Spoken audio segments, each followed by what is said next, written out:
예수님께서 12 제자를 선택하신 이러한 제목으로 같이 은혜를 나누겠습니다.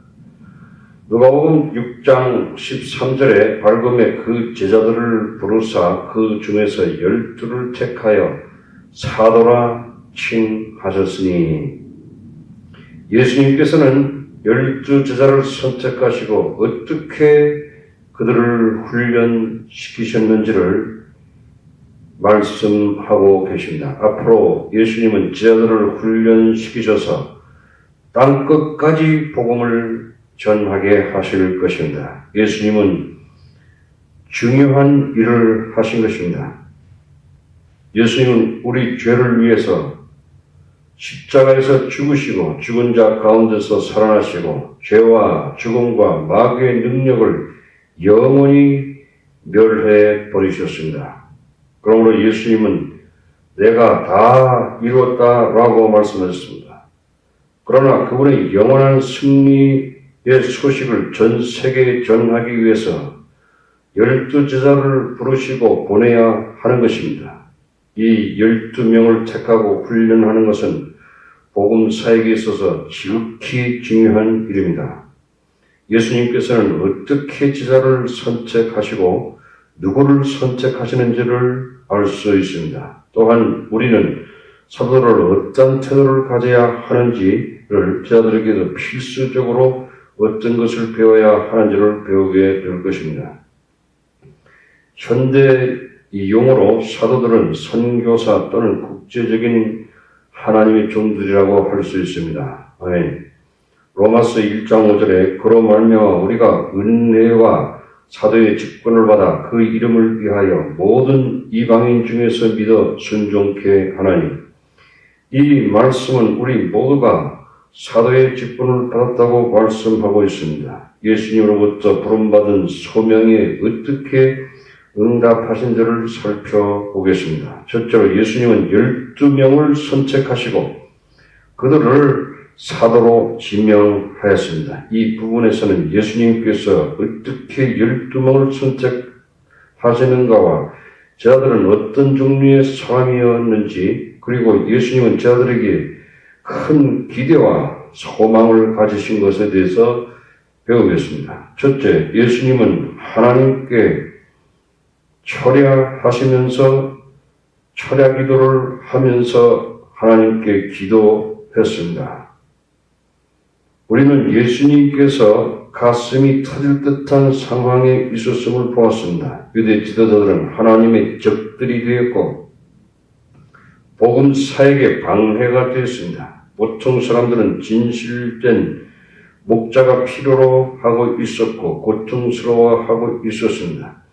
예수님은 끝없는 사람들을 돌보셨지만 지상에서의 그분의 삶은 제한적이었습니다. 예수님은 하나님의 뜻을 그분의 죽음을 통해서 수행하셨습니다.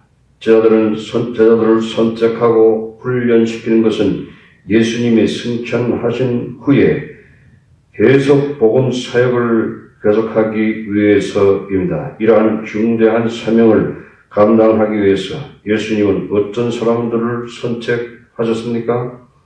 제자들을 위하여 예수님은 어떤 것을 준비하셨습니까? 예수님은 이 일을 혼자 결정하시지 않으셨습니다. 예수님은 하나님께 기도로 나아갔습니다. 누가복음 6장 12절에 이때에 예수께서 기도하시러 산으로 가사 밤이 맞도록 하나님께 기도하시고, 예수님은 밤새도록 기도하면서 하나님으로부터 들으시고 하나님과 의논하였습니다. 어떤 문제를 놓고요? 12 제자를 선택하는 데 있어서 예수님은 하나님 안에서 힘을 얻었습니다. 예수님은 하나님 안에서 지혜를 발견했습니다. 예수님의 제자들을 선택하시고 부르시는 분은 하나님이시라는 것을 우리는 인정해야 하는 것입니다. 예수님은 그분의 제자들이 하나님께 속하였다는 것을 아셨습니다.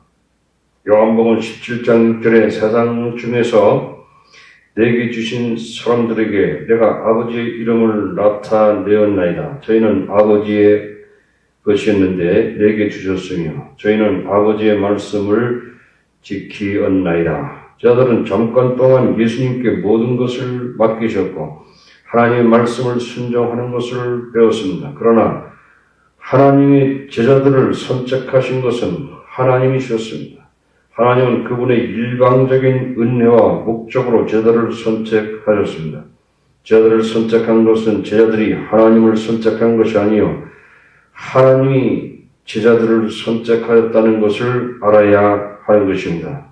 하나님께 선택받은 것은 커다란 특권임을 알아야 합니다. 더욱이 예수님이 명령하신 대로 제자가 되는 것은 하나님의 절대 주권에 속한 것이며 우리는 기도하면서 이를 수행하여야 하는 것입니다.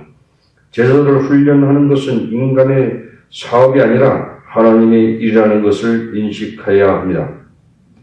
제자 훈련은 우리의 계획과 지혜에 따라 되어지는 것이 아니라 하나님의 계획과 뜻에 따라 되어지는 것입니다. 제자들을 양육함에 있어서 우리는 지혜를 얻기 위해서 기도를 많이 해야 하며 성령의 인도를 받아야 하는 것입니다. 우리는 인간의 야심을 채우기 위해서 일하는 것이 아니라 기도로 성령의 인도하심을 받아야 합니다. 예수님처럼 전심으로 기도할 때 하나님께서 우리들 가운데서 그분의 제자들을 양육하실 것입니다. 오늘날 대형 교회들 중에는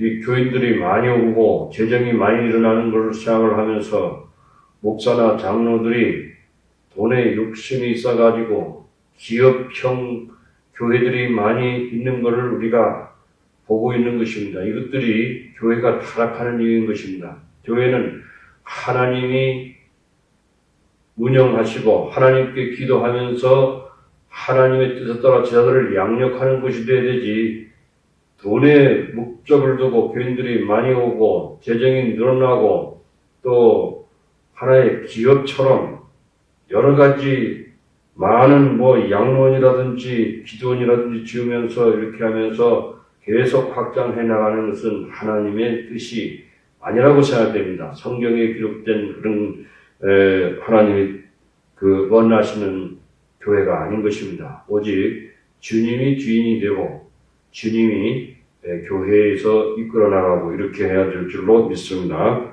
저도 명심하겠습니다. 두 번째, 예수님은 12명의 제자들을 선택하셨습니다.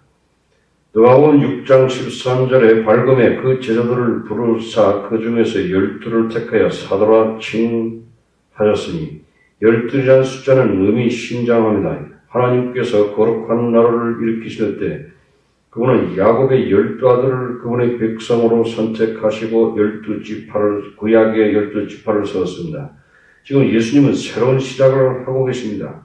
예수님이 12사도를 선택하셨습니다. 예수님은 하나님의 역사에 대한 감각을 소유하셨고 예수님은 옛 체제에 대한 분명한 중단을 선언했습니다. 예수님은 철저하게 새로운 운동을 시작하신 것입니다.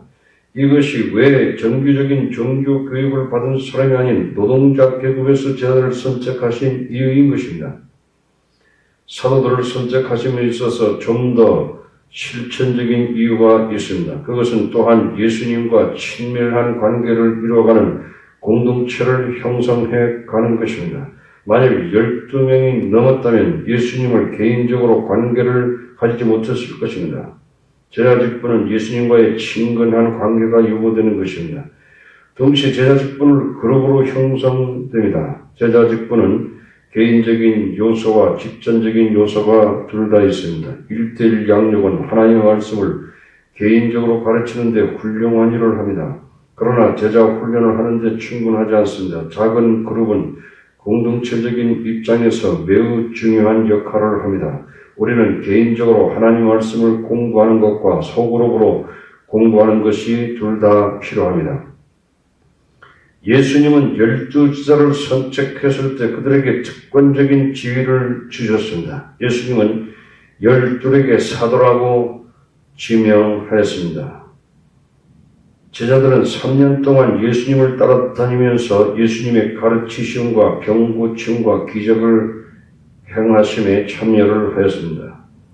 미래에는 제자들은 예수님의 복음을 전하는 정당한 전달자로서와 땅에서 예수님을 대표하는 자로 인정되어질 것입니다. 저들은 유일하게 신약 전서의 저들로 여겨지게 되었습니다. 셀 수 없을 정도로 많은 사람들이 저들로부터 예수님에 대해서 배웠습니다. 저들은 내 특권은 예수님의 뜻에 정확하게 따를 책임을 가지고 있습니다.